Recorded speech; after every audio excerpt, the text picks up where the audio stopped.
की आने वाली एपिसोड बहुत ज़्यादा इंटरेस्टिंग होने वाली है।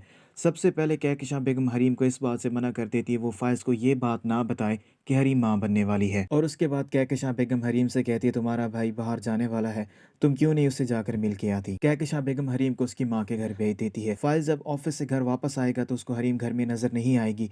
वो आकर अपनी माँ से पूछेगा हरीम कहाँ है। कहकशां बेगम नासिर से कहती है हरीम तो अपनी माँ के घर चली गई है।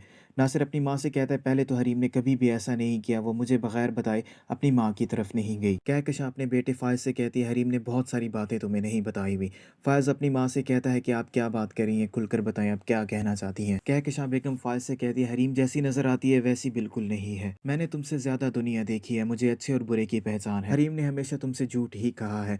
फ़ायज़ अपनी माँ से कहता है आप जानते तो हैं हरीम के बारे में मेरे जज्बात क्या हैं और मेरी मोहब्बत कितनी पाकीज़ा है। कहकशां बेगम अपने बेटे फ़ायज़ से कहती है हरीम अभी भी अपने साबका मंगेतर नासिर से मिलती है। नासिर इस बात से पहले से ही वाकिफ़ है कहकशां बेगम हरीम को पसंद नहीं करती, इसलिए शायद कहकशां बेगम झूठ बोल रही है। फ़ायज़ अपनी माँ से कहता है मम्मी आप क्या कहना चाहती हैं खुलकर बताएं। कहकशां बेगम कहती है मेरे पास सबूत हैं, हरीम नासिर से मिलती है और वो 5 लाख रुपए की रकम भी जो मैंने हरीम को रखने के लिए दी थी वो रकम भी उसने नासिर को दी है। और नासिर ने जो ख़त हरीम को भेजा था वो ख़त भी कहकशां बेगम के पास था। वो ख़त भी कहकशां बेगम फ़ायज़ तक पहुंचा देती है। हरीम के बारे में इतनी सारी बातें मालूम होने के बाद फ़ैज़ तो बहुत ज़्यादा परेशान हो जाता है। उसे इस बात का यकीन नहीं आ रहा होता उसने हरीम के साथ इतनी अच्छाई की है लेकिन हरीम उसको धोखा दे रही है। कहकशां बेगम हरीम की मुश्किलात बढ़ाने में कोई कसर नहीं छोड़ रही। वो नासिर को एक मरतबा फिर फ़ोन करती है और उसे कहती है लाइबा की एंगेजमेंट की सेरेमनी होने वाली है, उसमें मैं चाहती हूँ तुम आकर हरीम से बात करो और फ़ायज़ तुम्हें देख ले। अगर फ़ायज़ ने तुम्हें हरीम से बात करते हुए देख लिया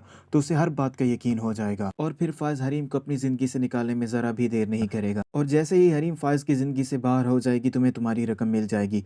नासिर इस बात से रजामंद हो जाता है। हरीम लाइबा की एंगेजमेंट की सेरेमनी के लिए तैयार हो रही होती है। फ़ायज़ उसके पास आता है और हरीम से चलने के लिए कहता है। हरीम फ़ायज़ से कहती है मैं बस तैयार हो चुकी हूँ, मैंने सिर्फ हाथ में गजरे पहनने हैं, क्या आप मुझे गजरे पहना देंगे। फ़ायज़ हरीम की किसी बात का कोई जवाब नहीं देता। फ़ायज़ हरीम से कहता है खुद पहन कर आ जाओ, मैं तुम्हारा गाड़ी में वेट कर रहा हूँ। फ़ायज़ को हरीम के इस बदले हुए रवैये की वजह समझ नहीं आ रही होती। लाइबा की एंगेजमेंट की तकरीब चल रही होती है। नासिर हरीम की मुश्किलात में मजीद इजाफा करने के लिए वहाँ पर पहुँच जाता है। हरीम नासिर को वहाँ पर देखकर हैरान और परेशान हो जाएगी। उसे इस बात की समझ नहीं आ रही होगी आखिर नासिर का यहाँ पर क्या काम है। नासिर हरीम के पास आता है और उसे कहता है मैंने तुमसे कहा था कि तुम मुझे रकम दे दो लेकिन तुमने मेरी बात नहीं मानी और अब ये बात भी मुझे समझ आ चुकी है तुमने मुझसे शादी क्यों नहीं की थी और तुम्हारी वजह से मेरी और मेरी माँ की सारे खानदान में रुसवाई हुई थी। तुम ये बात अच्छे से जानती थी अगर तुमने मुझसे शादी से इनकार किया तो फ़ैज़ तुमसे शादी करने में ज़रा भी देर नहीं लगाएगा और ऐसा ही हुआ। हरीम नासिर के आगे हाथ जोड़ती है और उससे कहती है मैं चाहती हूँ प्लीज़ आप यहाँ से चले जाएं, अगर फ़ैज़ ने आपको यहाँ पर देख लिया तो मेरे लिए